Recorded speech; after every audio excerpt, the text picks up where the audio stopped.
கண்ணகி நகரை பொறுத்த வரைக்கும் ஏற்கனவே என்னன்னு தெரியாது. நான் கார்த்திகா அவர்களை பார்க்க போனபோது தான் அந்த வீட்டுக்குள்ளே போய் பார்த்தேன். கிச்சன் தனியாக கிடையாது, படுக்கை அறைன்னு ஒன்று தனியாக கிடையாது. அப்புறம் கழிப்பறை எங்கம்மா காணான்னு கேட்டபோது தான் அவங்க சொன்னாங்க மேலே இருக்கிறதுக்கு சொல்லிட்டு எனக்கு அன்னைக்கு தான் தெரியும். சம்பந்தப்பட்ட ஒரு குறிப்பிட்ட இன்சிடென்ட் கனிம வள கொள்ளை அதுலேயும் தலையிடுறோம். கனிம வளங்கள் தோண்ட தோண்ட தீர்ந்து விடக்கூடிய ஒரு விஷயம். அதனால இதை ஏற்றுமதி செய்வதோ அல்லது தனியாருக்கு குத்தகை விடுவதோ கூட கொள்கை அளவுல சரியில்லை. இப்போ சாஸ்திராவுக்கு நான் சொன்னா நீங்க 80 சென்ட் வச்சுக்கிறீங்களா, 80 சென்ட் நீங்க எடுத்துக்கோங்க, ஒன்றும் பிரச்சனை கிடையாது. இதுக்கு ஆல்டர்னேட்டா நீங்க வேற ஏதாவது தமிழ்நாட்டில் ஒரு ஏரியாவை நீங்க கொடுங்க. ஆமா, இங்க போற ராமச்சந்திரா எஸ்ஆர்எம் பொத்தேரியே கிடையாது. பொத்தேரி முடிச்சு எஸ்ஆர்எம் யூனிவர்சிட்டியா மாறிடுச்சு.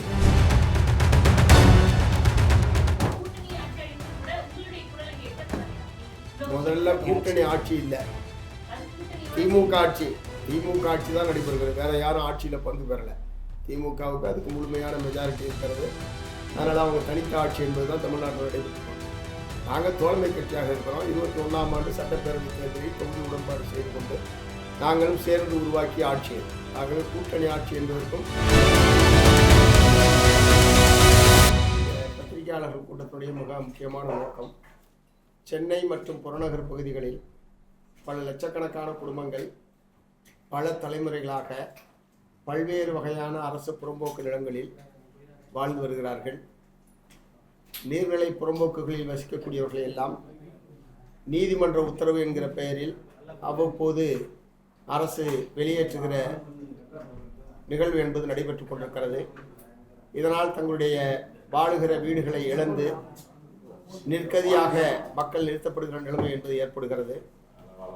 ஆகவே சென்னை மற்றும் புறநகர் பகுதிகளில் வாழக்கூடிய மக்களுக்கு அவர்கள் எந்த வகையான புறம்போக்கிலே வாழ்ந்தாலும் அவர்கள் அனைவருக்கும் குடிமனை பட்டா வழங்க வேண்டும். அதை போலவே அரசாங்கத்தால் குடிசை மாற்று வாரியத்திற்கென்று எடுக்கப்பட்ட நிலங்களில் குடியிருப்பவர்களுக்கு பல்வேறு இடங்களில் இன்னமும் கிரையப்பத்திரம் வழங்காத ஒரு நிலைமை என்பது பல ஆண்டு காலமாக நீடித்துக் கொண்டிருக்கிறது. வாழ்விட மேம்பாட்டு வாரியம் என்று அடுக்குமாடி குடியிருப்புகள் பல இடங்களில் கட்டப்பட்டு அத்தகைய குடும்பங்களுக்கும் கிரையப்பத்திரம் என்பது வழங்கப்படாமல் அல்லது அவர்களுடைய வாரிசுகளுக்கு கிரையப்பத்திரம் வழங்கப்படாத ஒரு நிலைமை என்பது இருந்து கொண்டிருக்கிறது. குறிப்பாக நீர்நிலை புறம்போக்குகள் என்று சொல்லி ஒரு 50 ஆண்டுகள் 60 ஆண்டுகளுக்கு முன்பாக அரசு ஆவணங்களில் நீர்நிலை என்றும் அதற்கு பிறகு அரசாங்கமே பல்வேறு நீர்நிலை புறம்போக்குகளை அரசாங்கமே அடுக்குமாடி குடியிருப்புகளுக்காகவும் அரசு அலுவலகங்களை அமைப்பதற்காகவும் பல்வேறு நினைவிடங்களை அமைப்பதற்காகவும் அரசாங்கமே கையகப்படுத்தி வேறு பணிகளுக்கு பயன்படுத்துவது என்பது தமிழ்நாட்டில் நீண்ட காலமாக நடைமுறையில் இருக்கிறது. சொல்லப்போனால் மக்களை விட மிக அதிகமாக அரசுதான் நீர்நிலைகளை வேறு பணிகளுக்கு பயன்படுத்துவது என்பது தமிழ்நாட்டில் அதிகமாக நடைபெற்றிருக்கிறது.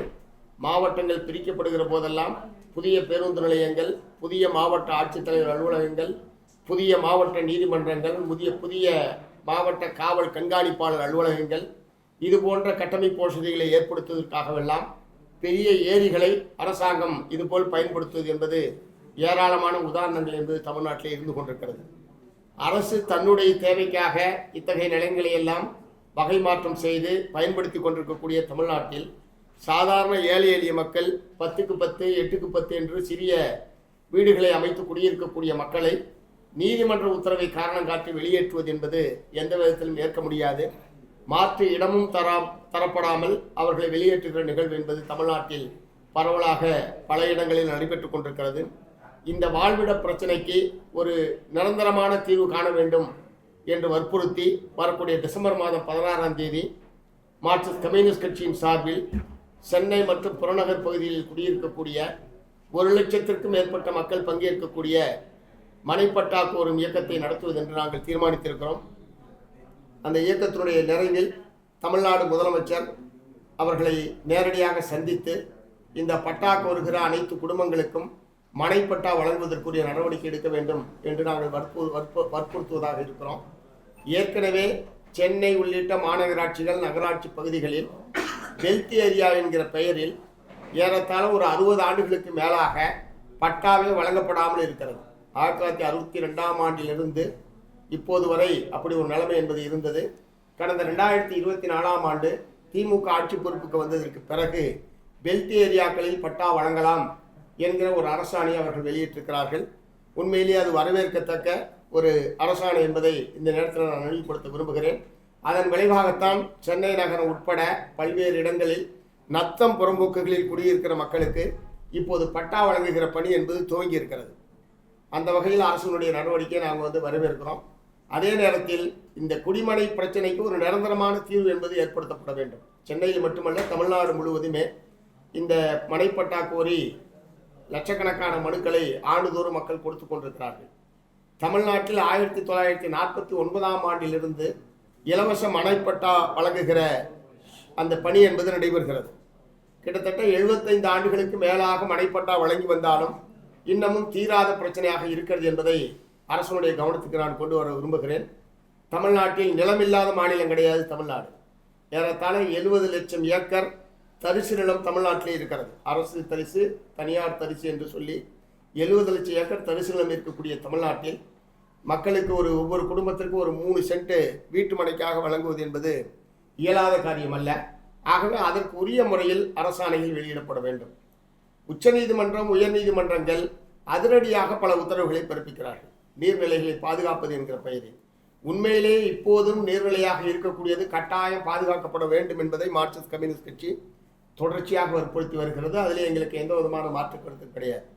ஆனால் ஆவணங்களில் நீர்நிலையாக இருக்கிறது, ஆனால் உண்மையில் அது நீர்நிலையாக இல்லாத இடங்களில் கூட பழைய நிலைமைக்கு கொண்டு வர வேண்டும் என்று உயர்நீதிமன்றம், உச்சநீதிமன்றம் உத்தரவிடுவது என்பதெல்லாம் நடைமுறை சாத்தியமற்ற ஒரு விஷயம்.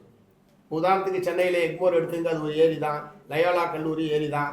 நுங்கம்பாக்கம் வள்ளுவர் கோட்டம் ஒரு ஏரி தான். இந்த மாதிரி பல நூற்றுக்கணக்கான சென்னைக்குள் இருந்த ஏரிகள் வேறு பணிகளுக்காக மாற்றப்பட்டிருக்கிறது. அது பிரிட்டிஷ் ஆட்சி காலத்திலேருந்தே இத்தகைய நடைமுறை என்பது இருந்து வந்திருக்கிறது. ஆகவே இருக்கிற நீர்நிலைகளாவது முழுமையாக தூர்வாரப்பட்டு அதனுடைய கரைகள் பலப்படுத்தப்பட்டு முழுமையாக பாதுகாக்கப்பட வேண்டும் என்பதை மார்க்சிஸ்ட் கம்யூனிஸ்ட் கட்சி வற்புறுத்துகிறது.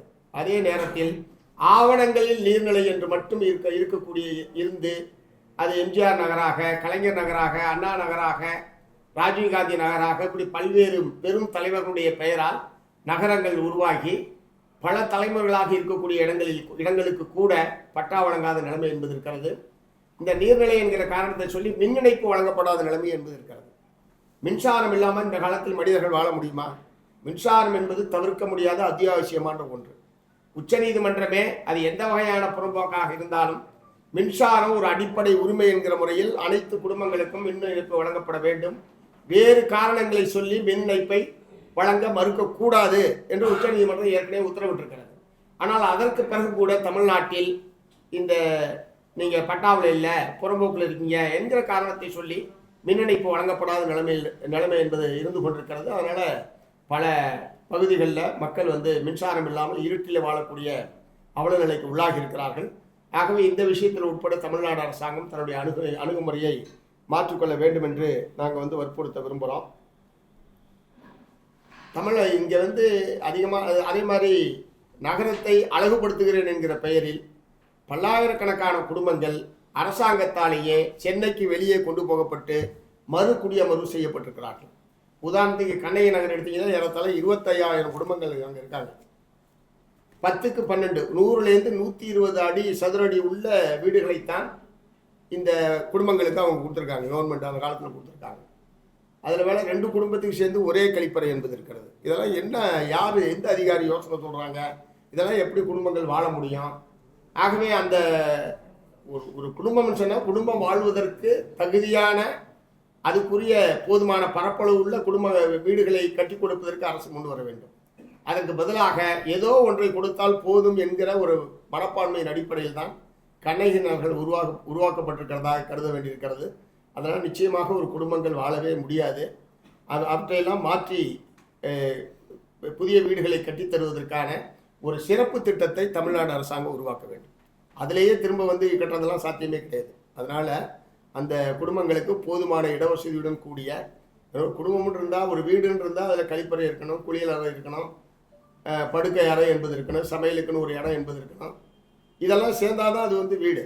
இது எல்லாமே சேர்ந்து ஒரு சின்ன ஹாலுக்குள்ளே எல்லாமே உள்ளடக்கியதாக அந்த குடும்பம் அந்த வீடுகள் என்பது அமைக்கப்பட்டிருக்கிறது. அநேகமாக ஊடக நண்பர்களுக்கு தெரிய போய் பார்த்துருப்பீங்க. அது இப்போ கண்ணகி நகர் கார்த்திகா அவர்கள் அந்த தங்கப்பதக்கம் பெற்றதற்கு பிறகு உலகத்தினுடைய கவனத்தை கண்ணகி நகர் ஈர்த்திருக்கிறது. அந்த வகையில் பலருமே அதை பார்த்துருப்பீங்க. ஒரு கொஞ்சம் கூட ஏற்கத்தக்க ஒரு குடியிருப்பு வசதியாக அது இல்லை. ஆகவே அது மாற்றப்பட வேண்டும் என்பது உட்பட இந்த மாதிரி பெருஞ்சேரி பல பகுதிகளுக்கு குடியமர்த்தப்பட்டிருக்கிறார்கள். எங்கெங்கெல்லாம் அரசால் சென்னை நகரிலிருந்து அப்புறப்படுத்திட்டு மக்கள் குடியமர்த்தப்பட்டிருக்கிறார்களோ அவர்களுக்கு இடவசதி அதிகப்படுத்துவது, வீட்டினுடைய அளவை போதுமான அளவுக்காக மாற்றி அமைப்பது உட்பட தமிழ்நாடு அரசாங்கம் நடவடிக்கை எடுக்க வேண்டும் உள்ளிட்ட கோரிக்கையை வற்புறுத்தி தான் வரக்கூடிய. அதே மாதிரி கோயில் தேவாலயங்கள் வக்ஃபோர்டுக்கு சொந்தமான இடங்களில் பல லட்சக்கணக்கான குடும்பங்கள் பல தலைமுறைகளாக இருக்கிறார்கள். இதில் இந்து அறநிலையத்துறை கூடுதலாக வரி விதிப்பது, வரி கட்டலைன்னா அபராதம் போடுறது, பல லட்சம் ரூபா அபராதம் போட்டு கட்டலைன்னா வெளியேற்றுறது. இத்தனைக்கு சொல்லப்போனால் இடம் மட்டும்தான் அவங்களுக்கு சொந்தம். அதில் இருக்கிற கட்டுமானங்கள் எல்லாம் சம்பந்தப்பட்டவர்கள் பல லட்சம் ரூபா பணம் செலவழித்து கடையை கட்டுறதோ வீடு கட்டுறதோ வாழ்ந்து கொண்டிருக்கிறார்கள். ஆனால் கட்டிடத்திற்கு சதுரடி கணக்கில் வாடகை போடுவதெல்லாம் ரொம்ப அநியாயம். வேறு யாருமே அந்த மாதிரிலாம் பண்ண மாட்டாங்க. தரை வாடகை என்றால் தரை வாடகை வசூலிக்க வேண்டுமே தவிர நான் போட்டு கட்டின போய் வீட்டுக்கு அவங்க வரி வசூலிக்கிறது என்ன அர்த்தம் இருக்குது? ரெண்டாவது, அந்த இடங்களை எல்லாம் அந்த மக்களுக்கு ஒரு கரைய தொகையை தீர்மானித்து தவணை முறையில் பெற்றுக்கொண்டு சொந்தமாக்க வேண்டும் என்பதை நாங்கள் நீண்ட காலமாக வற்புறுத்தி வருகிறோம். இது ஆனால் அரசாங்கம் துணிந்து இதிலே முடிவெடுக்க வேண்டும். இது ஏதோ மதவாதிகள் அரசுக்கு எதிராக இந்த பிரச்சனையை பயன்படுத்துவார்கள் என்கிற ஒரு கருத்தாக்கம் ஆட்சியாளர்களுக்கு இருக்க நீண்ட காலமாக இருக்கிறது. அதற்கு பதிலாக நாங்கள் ஒன்றும் இலவசமாக கோயில் இடத்தையோ தேவாலயத்துக்கு சொந்தமான இடத்தையோ வக்ஃபோர்டுக்கு சொந்தமான இடத்தையோ இலவசமாக கொடுங்கள் என்று மார்க்சிஸ்ட் கம்யூனிஸ்ட் கட்சி கோரிக்கை வைக்கவில்லை. அந்த கோயில் காரியங்கள், தேவாலயத்தினுடைய அந்த திருப்பலிகள் எல்லாமே சிறப்பாக நடைபெற வேண்டும். அதனுடைய அன்றாட பணிகளில் எந்த விதமான தொய்வும் ஏற்படக்கூடாது. அதற்கு கரைய தொகையை தீர்மானித்து பணத்தை வசூலித்து வங்கியில் டெபாசிட் செய்து அந்த கோயில் காரியங்கள் நடைபெறக்கூடிய வகையில் செய்யலாம். அதற்காக மக்களை வெளியேற்றுவது போன்ற நடவடிக்கை என்பது கடுமையான கண்டனத்துக்குரியது. தமிழ்நாடு முழுவதும் கோயில் நிலங்களில் குடியிருப்பவர்களை வெளியேற்றுகிற ஒரு போக்கு என்பது இருக்கிறது. அது முற்றிலும் நிறுத்தப்பட வேண்டும். அதை சொந்தமாக்குவதற்குரிய சட்டபூர்வமான நடவடிக்கைகள் எடுக்க வேண்டும். ஏற்கனவே அரசாணை எண் 318 போடப்பட்டு குடியிருப்பவர்களுக்கு மட்டும் சொந்தமாக்குவது என்கிற முறையில் அரசாணை 318 என்பது வெளியிடப்பட்டது. ஆனால் இந்துத்துவாவை சார்ந்த ஒரு நபர் உயர்நீதிமன்றத்தில் வழக்கு போடப்பட்டு நாங்கள் கேட்கறது கோயில் இடத்துல இந்துக்கள் தான் இருப்பாங்க, வேறு மதத்தை சார்ந்தவர்கள் யாரும் இருக்க மாட்டாங்க, அந்த பக்தர்களுக்கு தான் நாங்கள் கேட்குறோம், அந்த மதத்தை சாராத வேறு யாருக்கும் அந்த இடத்தை கொடுங்கன்னு கூட கேட்கல. ஆனால் இந்துத்துவா அமைப்பை சார்ந்த ஒரு நபர் சென்னை உயர்நீதிமன்றத்தில் வழக்கு போட்டு மக்களுக்கு சாதகமான அந்த அரசாணையை செயல்படுத்த விடாமல் நீதிமன்றத்தில் உத்தரவு பெற்று அது கிடப்பிலை போடப்பட்டிருக்கிறது. ஆகவே சில நல்ல காரியங்களை அரசாங்கம் செய்யணும்னு முயற்சி பண்ணாலும் இந்த மதவெறி கும்பல் அல்லது மதத்தின் பெயரால் மக்களுக்கு நல்லது நடக்காமல் செய்வதற்கு என்னென்ன செய்ய முடியுமோ அதற்கு நீதிமன்றத்தை பயன்படுத்துவது என்கிற அணுகுமுறையை இந்த இந்துத்துவா சக்திகள் தொடர்ந்து பயன்படுத்தி கொண்டிருக்கிறார்கள். ஆகவே இவற்றையெல்லாம் எதிர்கொண்டு மக்களுக்கு அவர்கள் வாழுகிற இடத்தை சொந்தமாக்குவது என்கிற ஒரு முடிவுக்கு தமிழ்நாடு அரசாங்கம் முன்வர வேண்டும் என்று வற்புறுத்தித்தான் டிசம்பர் 16 அந்த மாபெரும் இயக்கம் என்பது நடைபெற இருக்கிறது. லட்சத்திற்கும் மேற்பட்ட மக்கள் குடும்பத்தோடு அந்த இயக்கத்திலே கலந்து கொள்வார்கள். முதலமைச்சரிடம் இந்த வாழ்விட உரிமை என்பது எவ்வளவு முக்கியமானது என்பதை நேரடியாக சந்தித்து நாங்கள் வலியுறுத்தி நிறைவேற்றுவதற்கு உரிய அரசாணைகளை வெளியிடுவதற்கு முதலமைச்சரை நாங்கள் கேட்டுக்கொள்வோம் என்பதை தெரிவித்துக் கொள்கிறேன். ஒரு கேள்வி, இந்த ஆட்சியே முடிய போகுது, இன்னும் ஷார்ட் பீரியட் தான் இருக்குது. இப்போதான் 1 லட்சம் பேரை திரட்டி போராட்டம் பண்ண போகிறோன்றீங்க. இது 5 ஆண்டுகளாக ஒரு 4.25 வருஷம் ஆயிடுச்சு. இவ்வளோ நாளாக ஏன் பண்ணலை? கண்ணகி நகர் விவகாரம் 2 வீடுகளுக்கு ஒரு கழிவறை இருப்பது இப்போதுதான் உங்களுக்கு தெரிய வந்ததா? ஏன் இதுக்கு முன்னாடி தெரியல? உங்களுக்கு முன்னாடி உங்கள் பொறுப்பில் இருந்தவரோ அல்லது நீங்கள் வந்த பிறகு கூட ஏன் இந்த பிரச்சனையை முன்னெடுக்கல? இப்போ இதையெல்லாம் பார்க்கும்போது நிறைய விவகாரங்கள் கம்யூனிஸ்ட் கட்சிகள் என்றாலே மக்களுக்காக குரல் கொடுக்கக்கூடிய ஒரு பெயரை மக்கள் மத்தியில் இருக்கு. ஆனால் நிறைய விவகாரங்கள்ல கம்யூனிஸ்ட் கட்சிகள் குரல் கொடுக்கறது இல்லைன்றது அப்படி ஒரு தாக்கு இருக்கு. இதை பத்தி நீங்க என்ன நினைக்கிறீங்க? கண்ணகி நகர் விவகாரமாகட்டும், புறம்போக்கு இடங்கள் வசிக்க இந்த கவர்மெண்ட் வந்ததுல இருந்தே மக்கள் அகற்றக்கூடிய பணிகள் நடந்துட்டு தான் இருக்கு. இன்னைக்கு நேரத்து நடக்கல, 4.25 வருஷமா நடந்துதான் இருக்கு. இத்தனை வருஷமா குரல் கொடுக்காம இப்ப குரல் கொடுப்பதன் மூலமா நீங்க ஏதாவது அணி மாறுவதற்கான வாய்ப்புகள் இருக்கா? எதனால இப்ப திடீர்னு இப்போ போராட்டம் சொல்றீங்க? அது கேள்வி வேற, இது கேள்வி வேற. ரெண்டையும் போட்டு இணைக்கிறீங்க. அதாவது இந்த குடிமனை பட்டா பிரச்சனையை தமிழ்நாடு முழுவதும் தொடர்ந்து எழுப்பி கொண்டிருப்பது மார்க்சிஸ்ட் கம்யூனிஸ்ட் கட்சி, அதனுடைய பல்வேறு அமைப்புகள். இப்போ அனகாபுத்தூரில் வெளியேற்றினாங்க, யார் போனது? நாங்கள் தான் போனோம். அது என்ன, நாங்கள் போகாமல் வேறு ஏதாவது போய் நடத்துனாங்களா?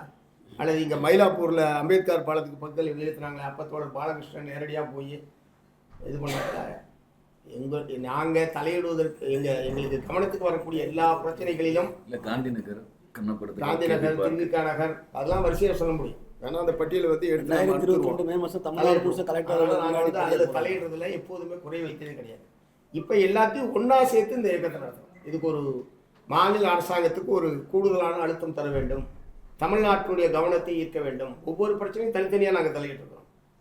தமிழகத்தினுடைய கவனத்தை ஈர்க்க வேண்டும் என்கிற நோக்கத்தோடு ஒட்டுமொத்தமாக எல்லா குடியிருப்பு பகுதி மக்களையும் ஒன்றாக திரட்டுக்கிறோம். அவ்வளோதான் வித்தியாசமே தவிர நாங்கள் இந்த பிரச்சனையில் தலையிடாத பிரச்சனை எதையுமே சொல்ல முடியாது. இந்த ஊரில் இப்படி இடிச்சாங்க, ஏன் போகணும்னு நீங்கள் கேளுங்க. அல்ல இங்கே ஒரு ஆக்கிரமிப்பு அகற்றல் நடந்தது, ஏன் சிபிஎம் போடணும்னு கேளுங்க. அப்படி குறிப்பிட்டு அப்படி எதையுமே நீங்கள் சொல்ல முடியாது. தமிழ்நாட்டிலே நான் சொல்கிறேன், சென்னை நகரத்தில் மட்டுமல்ல. அதனால் தொடர்ந்து தலையிட்டு தான் இருக்கிறோம். இப்போ ஒட்டுமொத்தமான ஒரு பேர் இயக்கமாக இதை மாற்றிக்கொள்ளும். அரசாங்கம் நினைச்சா அடுத்த ஒரு சில நாட்களில் அதுக்கான அரசாணை வெளியிடும். அதனால் இந்த 2 மாதம் இருக்கா 4 மாதம் இருக்கான்றது அல்ல பிரச்சனை. அரசாங்கம் நினைத்தால் அடுத்த ஒரு சில நாட்களில் ஒரு அரசாணையை வெளியிட்டு இந்த பிரச்சனைக்கு தீர்வு எடுப்பதற்கான எல்லா விதமான வாய்ப்புகளும், சட்ட வாய்ப்புகளும், அதிகாரமும் மாநில அரசுக்கு இருக்குது. நிச்சயமாக அதை செய்ய முடியும், செய்வார்கள் என்கிற நம்பிக்கையோடு தான் நாங்கள் வந்து முதலமைச்சரை நேரடியாக சந்தித்து இதை வற்புறுத்துவது நாங்கள் வந்து தீர்மானிச்சிருக்கன்றதை சொல்ல விரும்புகிறேன். கண்ணகி நகரை பொறுத்த வரைக்கும் ஏற்கனவே என்னன்னு தெரியாது. நான் கார்த்திகா அவர்களை பார்க்க போனபோது தான் அந்த வீட்டுக்குள்ளே போய் பார்த்தேன். கிச்சன்னு தனியாக கிடையாது, படுக்கை அறைன்னு ஒன்று தனியாக கிடையாது. அப்புறம் கழிப்பறை எங்கம்மா காணான்னு கேட்டபோது தான் அவங்க சொன்னாங்க, மேலே இருக்கிற வீட்டுக்கு சொல்லிட்டு. எனக்கு அன்னைக்கு தான் தெரியும். ஏன்னா அதுக்கு முன்னாடி நான் வந்து கண்ணகி நகர் ஏரியாவுக்கு போனதில்லை. அதில் வந்து என்னென்னு சொன்னால், கண்ணகி நகரில் அந்த மாதிரி வந்து 110 சதுரடி கொடுத்ததுக்கு பின்னாடி கம்யூனிஸ்ட் கட்சி நடத்தின போராட்டத்தின் விளைவாக தான் அதுக்கு பின்னாடி கட்டினது 390 சதுரடியாக மாறுச்சு. இப்போ பெரும்பாக்கத்தில் கட்டியிருக்கிறது, அல்லது செம்மஞ்சேரியில் கட்டியிருக்கிறது, கீரைப்பாக்கத்தில் கட்டியிருக்கிறது, உரக்கடத்தில் கட்டியிருக்கிறது, இதெல்லாம் 390 சதுரடியாக மாறினது என்னென்னா, மார்க்சிஸ்ட் கட்சி போராட்டத்தோடு இல்லாமல் சட்டமன்றத்தில் மார்க்சிஸ்ட் கம்யூனிஸ்ட் கட்சியோட எம்எல்ஏ பீமாராவ் அவர்கள் வந்து சட்டமன்றத்தில் பேசுகிறாரு. 390 சதுரடியை மாற்றுவது மட்டுமல்ல, வாரிசுதாரருக்கு எக்ஸ்ட்ரா வீடு கொடுக்கணுன்றது உட்பட நான் சொன்னால் மார்க்சிஸ்ட் கட்சி சட்டமன்றத்தில் குறைவு. இப்போ சிறிய இடத்துல வசிக்கிறவங்கள அப்புறப்படுத்தக்கூடாது, பட்டா கொடுக்கணும் அப்படின்னு வலியுறுத்துறீங்க. அதே சேம் டைம் பெரும்பாலான அரசு புறம்போக்கு இடங்கள் மிகப்பெரிய உயர்கல்வி நிறுவனங்கள், பல்கலைக்கழகங்கள் வசம் ஆக்கிரமிச்சிருக்காங்க. இதை திருப்பி எடுப்பதற்கு அரசு தரப்புல எந்த நடவடிக்கையும் கிடையாது. அதையும் நீங்க வலியுறுத்துறீங்களா? அதாவது பெரிய மனிதர்கள், கல்வி வளாகங்கள், இப்போ சாஸ்திரா பல்கலைக்கழகம் தஞ்சாவூர் உயர்நீதிமன்றம் உத்தரவிட்டு பல வருஷம் ஆச்சு, எடுக்காமல். அங்கேயே நாங்கள் வந்து அதை எடுக்கணும்னு சொல்லி அந்த ஆக்கிரமிப்பை அகற்ற வேண்டும், இடத்த வந்து கையகப்படுத்தணும்னு நாங்கள் வந்து சொல்கிறோம். இந்த மாதிரியான பெரிய பெரிய பல்கலைக்கழகங்கள், தனியார் பல்கலைக்கழகங்கள், பெரிய மனிதர்கள் அல்லது பல்வேறு தொழிற்சாலைகள், இது போன்ற நிறுவனங்கள் வளைத்து வைக்கக்கூடிய நிலங்கள் வந்து மீட்கப்பட வேண்டும். அத்தகைய ஆக்கிரமிப்புகள் தயவு தாட்சம் இல்லாமல் மீட்கப்பட வேண்டும் என்பதை நாங்கள் வந்து வற்புறுத்துகிறோம். அதே நேரத்தில் சாதாரண ஏழை எளிய மக்களுக்கு எதிராக சட்டத்தின் பெயரால் அவர்களை வெளியேற்றுகிற நடவடிக்கையை நாங்கள் வந்து எடுக்கிறோம். இடம் வந்து சாதாரணமா ஒரு 500 ஸ்கொயர் ஃபீட் 600 ஸ்கொயர் ஃபீட்ல கிடைக்கும். ஆமா, ஏக்கர் கணக்குல கவர்மெண்ட்க்கு எந்த கவர்மெண்ட் வந்தாலும் அதோட கமிட்மெண்ட் இருக்க மாட்டேங்குது சார். அதை ரெக்கவரி பண்றதுல வந்து ஆர்வம் காட்ட மாட்டாங்க. ஈஷாவுக்கும் நம்ம தான் போறோம். அதில் வந்து நான் சொன்னால், இப்படி போராட்டம் நடத்தும் போது தான் கவர்மெண்ட் அண்ணன் ஜீவோ போடுறாங்கன்னு சொன்னால், இப்போ சாஸ்திராவுக்கு நான் சொன்னால், நீங்கள் வந்து 80 சென்ட் வச்சுக்கிறீங்களா, 80 சென்ட்டை நீங்கள் எடுத்துக்கோங்க, ஒன்றும் பிரச்சனை கிடையாது. இதுக்கு ஆல்டர்னேட்டாக நீங்கள் வேறு ஏதாவது தமிழ்நாட்டில் ஒரு ஏரியாவை நீங்கள் கொடுங்க. ஆமாம், இங்கே போகிற ராமச்சந்திரா எஸ்ஆர்எம் பொத்தேரியே கிடையாது. பொத்தேரி முடிச்சு எஸ்ஆர்எம் யூனிவர்சிட்டியாக மாறிடுச்சு. ராமச்சந்திரா ராமச்சந்திரா மருத்துவமனை போரூர் ஏரி உள்ள 25 ஏக்கர் உள்ள இருக்கு. 25 ஏக்கர் உள்ள இன்னும் கூட்டி ஏறி வச்சுக்கிறாங்க. எல்லாத்தையும் சேர்த்து தான் பண்ணுறோம் சார். ஈஷா ஆக்கிரமிப்பு நாங்கள் தான் போகிறோம், சாஸ்திராவுக்கு நாங்கள் தான் போகிறோம், ராமச்சந்திராவுக்கு பிபி சிந்தனை அப்போ போராடி இருக்காரு, ஏரியை வந்து இந்த மாதிரி பயன்படுத்தக்கூடாதுன்னு சொல்லி நாங்கள் போராடிக்கிட்டே தான் இருக்கிறோம். பட் நடவடிக்கை எடுக்க வேண்டிய இடத்துல ஆட்சியாளர்கள் இருக்கிறாங்க, அவங்க தான் அதை உறுதியாக எடுக்கணும். கனிம வள கொள்ளை பற்றி பல அரசியல் தலைவர்கள் அறிக்கை வெளியிட்டிருக்காங்க, கண்டனம் தெரிவிச்சிருக்காங்க. ஏன் சென்னை ஹைகோர்ட்டே கடுமையாக விமர்சனம் முன் வச்சிருக்காங்க. இது வந்து கொள்ளை அனுமதிக்க முடியாது, நடந்துகிட்டு இருக்குன்னு சென்னை ஹைகோர்ட்டே சொல்லுது. இந்த விவகாரத்தில் கம்யூனிஸ்ட் உங்களுடைய நிலைப்பாடு என்ன பண்ண போறீங்க? இல்லை அரசு விதிமுறைகளுக்கு மாறாக இந்த மாதிரியான கனிம வள கொள்ளை, அது மணலாக இருக்கட்டும், கிரானைட்டாக இருக்கட்டும், அல்லது வேறு வகையான கனிமங்களாக இருக்கட்டும், எந்த விதமான கனிமங்களும் அரசு விதிமுறைகளுக்கு புறம்பாக அபரிமிதமாக இந்த மாதிரி கடத்தப்படுவது, சட்டவிரோதமாக கடத்தப்படுவது போன்ற விஷயங்களில் தமிழ்நாடு அரசாங்கம் உறுதியாக நடவடிக்கை எடுக்க வேண்டும். இதில் எதிர்த்து குரல் கொடுக்கக்கூடியவர்களுடைய உயிருக்கு அச்சுறுத்தல் என்பது பல சம்பவங்கள் என்பது தமிழ்நாட்டில் நடைபெற்றிருக்கிறது. இது போன்ற இந்த கனிம கொள்ளை என்பது தடுத்து நிறுத்தப்பட வேண்டும். அதில் நேற்றைய தினம் சென்னை உயர்நீதிமன்றம் அரசுடைய நடவடிக்கையில் திருப்தி இல்லை என்று அவர்கள் தெரிவித்திருக்கிறார்கள். ஆகவே தமிழ்நாடு அரசாங்கம் உறுதியாக நடவடிக்கை எடுக்க வேண்டும். கனிம கொள்ளை தடுத்து நிறுத்தப்பட வேண்டும். கும்பகோணத்துல சக மாணவர்களே அடிச்சு ஒரு பையன் இறந்தே போயிட்டான். மர்டர் கேஸாவே பண்ணியிருக்காங்க. இந்த விஷயம் சம்பவம், அவன் பையன் இறந்து சண்டே இருந்தான். இத்தனை நாள் ஆகுது, 4-5 நாளாக இது ஒரு அரசு தரப்புல இருந்து ஒரு இரங்கலோ அந்த குடும்பத்திற்கான ஒரு நிதி உதவி எதுவுமே வழங்கப்படலை. பள்ளிகள்ல தொடர்ச்சியா தென் மாவட்டங்கள்ல இது போன்ற மோதல்கள் நடந்துகிட்டே இருக்கு. ஏற்கனவே ரிட்டையர்ட் ஜட்ஜி சந்துரு வந்து அவர் ரிப்போர்ட் கொடுத்திருக்காரு. எதையெல்லாம் உடனடியாக இம்ப்ளிமெண்ட் பண்ணணுங்கிற ரெக்கமெண்டேஷன் கொடுத்திருக்காரு. அதையெல்லாம் எதையும் இம்ப்ளிமெண்ட் பண்ணல. இந்த விவகாரத்துல ஏன் முதலமைச்சர் இல்ல அரசு ஏன் அமைதியா இருக்கு? ஒரு பள்ளி மாணவன் இறந்து இருக்கிறான், துறை சார்ந்த அமைச்சரும் ஒரு இரங்கல் சொல்லல, துறை அதிகாரிகளும் எந்த தகவலும் சொல்லல. இதை பத்தி நீங்க எதுவும் சம்பந்தப்பட்ட மாணவர்கள், அதாவது அந்த மரணத்திற்கு காரணமான மாணவர்கள் அனைவரும் கைது செய்யப்பட்டு சிறையில் அடைக்கப்பட்டிருக்கிறார்கள். அது அரசு எடுத்த நடவடிக்கை தானே சொல்றேன். அது அரசு எடுத்த நடவடிக்கை தானே. அதான் பாதிக்கப்பட்ட இல்லை, இதுவரைக்கும் நடந்த எல்லா பாதிக்கப்பட்ட குடும்பங்கள், அந்த மாணவர்கள் இறப்புகள் ஏற்பட்ட போதெல்லாம் அரசாங்கம் உடனடியாக நிவாரணம் என்பது வழங்கியிருக்கு. எதுவுமே நிலுவையில் இருக்கிற மாதிரி எனக்கு தெரியல ஆல்மோஸ்ட். அதனால எதுவும் அவங்க வழங்க வேண்டும் என்பதை நம்ம வற்புறுத்துவோம். சம்பந்தப்பட்ட மாணவர்கள் கைது செய்யப்பட்டு சிறையில் அடைக்கப்பட்டிருக்கிறார்கள். இந்த பள்ளி வளாகங்களில் இத்தகைய மாணவர்களுக்கு இடையேயான சாதிய மோதல் அல்லது இது போன்ற மோதல்கள் தடுப்பதற்கான பல்வேறு நல்ல ஆலோசனைகளை உயர்நீதிமன்ற முன்னாள் நீதிபதி திரு சந்துரு அவர்கள் வழங்கியிருக்கிறார்கள். அந்த பரிந்துரைகள் நிறைவேற்றப்பட வேண்டும் என்பதை மார்க்சிஸ்ட் கம்யூனிஸ்ட் கட்சி தொடர்ந்து நாங்கள் வற்புறுத்திட்டு இருக்கோம். சட்டமன்றத்திலையும் நாங்கள் பேசியிருக்கோம். இதுலங்க சில அடிப்படையான கோரிக்கைகளை இதோட சேர்த்து வைக்கிறோம். சம்பந்தப்பட்ட ஒரு குறிப்பிட்ட இன்சிடென்ட், கனிம வள கொள்ளை, அதுலேயும் தலையிடுறோம். கனிம வளங்கள் தோண்ட தீர்ந்து விடக்கூடிய ஒரு விஷயம். அதனால இதை ஏற்றுமதி செய்வதோ அல்லது தனியாருக்கு குத்தகை விடுவதோ கூட கொள்கை அளவில் சரியில்லை. அரசாங்கமே தான் அந்த மொத்த விஷயத்தை ஏற்று நடத்தணும். அப்போதான் தனியார் இந்த மாதிரி கொள்ளையடிக்க முடியாதுங்கிற கோரிக்கையை சேர்த்து வைக்கிறோம். இப்போ டிசம்பர் 16 நடக்கக்கூடிய போராட்டத்தில் கூட 2 முக்கியமான அம்சங்களை நாங்கள் முன்வைக்கிறோம். ஒன்று, சென்னை பெருநகரம் உழைப்பாளி மக்களுக்கு சொந்தமானது அப்படிங்கிற முறையில் ஒரு வர்க்க அரசியலை முன்னிறுத்தி நாங்கள் இந்த போராட்டத்தை நடத்துகிறோம். சென்னை மாநகரமாக பெருநகரமாக உருவெடுத்திருக்கிறது, வளர்ந்து இருக்கிறதுன்னு சொன்னால் நிச்சயமாக உழைப்பாளி மக்களுடைய பங்கு தான் அதில் பிரதானமானது. எனவே வளர்ச்சிக்கு பங்களித்த அவர்களுக்கு குடியிருப்புங்கிற உரிய பங்கை கொடுக்கணும் அப்படிங்கிற ஒரு முக்கியமான பொலிட்டிக்கல் விஷயத்தை நாங்கள் முன்வைக்கிறோம். 2வது, அடிப்படையில் அர்பனைசேஷன், நகரமயமாக்கல் என்பது உலக வங்கி உள்ளிட்ட பல்வேறு நிறுவனங்களுடைய வழிகாட்டுதல் அடிப்படையில் வசதி படைத்தவர்களுக்கு சாதகமாக தான் ஒட்டுமொத்தமாக நடக்குது. அதை உழைப்பாளி மக்களுக்கு சாதகமாக அந்த அர்பனைசேஷனை, நகரமயமாக்கலை மடைமாற்றம் செய்யுங்கள், திசை திருப்புங்கள் அப்படிங்கிற விஷயத்தையும் சேர்த்து தான் இந்த போராட்டத்தை நாங்கள் நடத்தோம்.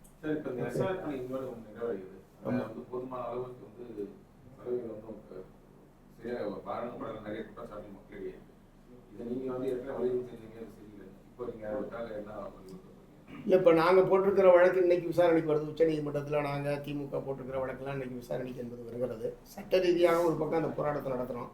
இன்னொரு பக்கம் எஸ்ஐஆர் என்பதை முற்றிலும் கைவிடப்பட வேண்டும் என்பதுதான் மார்க்சிஸ்ட் கம்யூனிஸ்ட் கட்சியுடைய நிலைப்பாடு. அதே நேரத்தில் தேர்தல் ஆணையம் அதை உறுதியாக நடைமுறைப்படுத்துவது என்கிற முயற்சி, அது செயலில் அது ஈடுபடுகிற போது அதிலே ஒரு வாக்காளருடைய வாக்கு உரிமை கூட விடுபட்டு விடக்கூடாது என்கிற முறையில் களத்திலே நின்று நாங்கள் எங்களுடைய தோழர்கள் அந்த பணியை ஆற்றிக் கொண்டிருக்கிறார்கள். இப்போ இன்றையோடு முடிந்தாலும் அடுத்த ஆட்சேபனை தெரிவிப்பதற்கும் மறு விண்ணப்பம் செய்வதற்குமான ஒரு வாய்ப்பு என்பது இருக்கிறது. அதனால் இன்றைக்கு அவங்க பட்டியலை வெளியிடுகிற போது அது எந்த அளவுக்கு எவ்வளவு வாக்காளர்கள் விடுபட்டிருக்கிறார்கள், யாருடைய வாக்கு உரிமை பாதிக்கப்பட்டிருக்கிறது என்பதிலெல்லாம் பார்த்து அனைத்து 18 வயது வந்த அனைவருக்கும் வாக்குரிமை என்பது இந்திய அரசியல் சாசனம் வழங்கியிருக்கக்கூடிய உரிமை. அந்த வரம்புக்கு உட்பட்ட எவருடைய வாக்குரிமையும் வாக்காளர் பட்டியலிருந்து விடுபட்டு விடக்கூடாது என்பதில் நாங்கள் உறுதியாக செயல்படுவோம். சட்ட போராட்டம் தொடர்ந்து நடக்கும். சார், ஆட்சி முடியக்கூடிய நிலை ஏற்பட்டது. கூட்டணி ஆட்சியில தான் இங்க இருக்கீங்க. கொள்கையோட ஒத்து போய் சேர்ந்துதான் செயல்பட்டு இருக்கீங்க. ஆனா உங்க சைட்ல இருந்தே பல விஷயங்கள் ஆட்சிக்கு எதிரா இருக்கு. அதாவது இவங்க செய்யறதை இன்னும் மாத்தணும், இந்த விஷயங்கள் செயல்படுத்த வேண்டியிருக்கு, நிறைய விஷயங்களை முன்வைக்கிறீங்க. அதுக்கு எதிர்த்து ஆர்ப்பாட்டமும் பண்ணிட்டு இருக்கீங்க. இவ்வளவு வருஷங்கள் 4 வருஷம் தாண்டியும் கூட இன்னும் அந்த கோரிக்கைகள் இருந்துட்டே தான் இருக்கு. இப்போ இந்த விஷயங்கள் இருந்தும் கூட, இந்த கூட்டணி ஆட்சியா இருந்தும் கூட உங்களுடைய குரல் அங்க எட்டப்படலையா? நீங்க முதல்ல கூட்டணி ஆட்சி இல்லை, திமுக ஆட்சி. திமுக ஆட்சி தான் நடைபெறுகிறது. வேற யாரும் ஆட்சியில் பங்கு பெறலை. திமுகவுக்கு அதுக்கு முழுமையான மெஜாரிட்டி இருக்கிறது. அதனால் அவங்க தனித்த ஆட்சி என்பது தான் தமிழ்நாட்டில் நடைபெற்று கொண்டிருக்கு. நாங்கள் தோழமை கட்சியாக இருக்கிறோம். 21ஆம் ஆண்டு சட்டப்பேரவை தேர்தலில் தொகுதி உடன்பாடு செய்து கொண்டு நாங்களும் சேர்ந்து உருவாக்கிய ஆட்சி அது. ஆகவே கூட்டணி ஆட்சி என்பதற்கும் இப்போ கேரளாவில் கூட்டணி ஆட்சி, கேரளா மாதிரி இது அப்படி அல்ல. அதனால் அப்படி எடுத்துக்க வேண்டிய அவசியம் இல்லை. மக்களை பாதிக்கக்கூடிய அல்லது மக்களுடைய பிரச்சனைகளை அரசுடைய கவனத்துக்கு கொண்டு போவது என்பது தோழமை கட்சி என்கிற மாதிரி எங்களுடைய கடமை. அது அந்த கடமையை நாங்கள் நிறைவேற்றி கொண்டிருக்கிறோம். அது வந்து அரசுக்கு எதிரானதான் நீங்கள் ஏன் பார்க்குறீங்க? அரசுடைய கவனத்திற்கு மக்கள் நலன் சார்ந்த கோரிக்கைகளை அரசுடைய கவனத்துக்கு நாங்கள் கொண்டு போகிறோம். அது ஆர்ப்பாட்டத்தின் வாயிலாக, சட்டமன்றத்தில் பேசுவதன் மூலமாக, பொதுக்கூட்டத்தின் வாயிலாக, என்னென்ன வடிவங்களில் வாய்ப்பு இருக்கோ அந்த முறையில் நாங்கள் வந்து கொண்டு போகிறோம். அல்லது அமைச்சர்கள் முதலமைச்சரை சந்திக்கிற போது கோரிக்கைகளை நாங்கள் வந்து கவனப்படுத்துகிறோம். அதனால அது அரசுக்கு எதிரானதாக நினைக்கிறீங்க? அரசு நிறைவேற்ற வேண்டும் என்று நாங்கள் வற்புறுத்துறோம். போராட்டம்னு சொல்றீங்க இல்லையா? எதிரான வார்த்தை பயன்படுத்தக்கூடாது. எது கோரிக்கை முழக்க வலியுறுத்தக்கூடிய போராட்டம்னு சொல்றீங்க, அரசுக்கு எதிரானது இல்லைன்னு சொல்றீங்க. ஆமாம், இது வந்து தமிழ்நாட்டு மக்களுடைய பிரச்சனை சார். அதாவது குடியிருப்பு உரிமை என்பது தமிழக மக்களுடைய பிரச்சனை. அது எந்த ஆட்சியாக இருந்தாலும் நிறைவேற்ற வேண்டியது அவருடைய கடமை. அதில் குறைபாடு இருக்குது, உரிய கவனம் செலுத்தப்படலை. ஆகவே அரசு கவனிக்கணும் முறையில் நாங்கள் நேரடியாக வற்புறுத்துறோம். வர்ற தேர்தலில் எப்படி சார் உங்க சிபிஎம் உடைய நிலைப்பாடு எப்படி இருக்கும்? இதே அணியில தொடர்றீங்களா, இல்லை மாறுவதற்கு வாய்ப்பு இருக்கா, இல்லை கூட்டணி ஆட்சியும் வலியுறுத்துவீங்களா? என்ன முடிவெடுக்க போறீங்க? அதாவது எங்களை பொறுத்த வரைக்கும் பிஜேபி அதனோடு கூட்டணி சேர்ந்திருக்கிற கட்சிகள் யாராக இருந்தாலும் அவர்களை தோற்கடிப்பது என்பதுதான் 2026 சட்டப்பேரவை தேர்தலில் எங்களுடைய முதன்மையான கடமை. அதுக்கு உட்பட்டு எங்களுடைய தேர்தல் அணுகுமுறையை நாங்கள் உருவாக்கியிருக்கோம். அணிகளை தொடர்ந்து இடிக்கிறீங்க, அதுல கூட்டணி ஆட்சியெல்லாம் வலியுறுத்துவீங்களா? தொடர்ந்து பயணிக்கும் பட்சத்தில் தனிப்பெரும்பான்மை இருந்தால் அவங்க ஏன் கூட்டணி ஆட்சி பற்றி கவலைப்பட போகிறாங்க? தனிப்பெரும்பான்மை கிடைக்கலன்னா தானே நீங்கள் சொல்கிற மாதிரியான பிரச்சனை வரும். தனிப்பெரும்பான்மை நிச்சயமாக தமிழ்நாட்டை பொறுத்த வரைக்கும் இதுவரை கூட்டணி ஆட்சின்ற ஏற்பாடே இல்லை. இன்னும் சொல்லப்போனால் 90 இடங்கள் மட்டுமே திமுக இருந்த காலத்திலே கூட அது வெளியிலிருந்து ஆதரவு என்ற முறையில் தான் மற்றவங்க. கூட்டணி ஆட்சி என்பது இதுவரைக்கும் தமிழ்நாட்டில் நடைமுறை இல்லாத ஒரு விஷயம். 26லேயும் அதற்கான தேவை இருக்காது.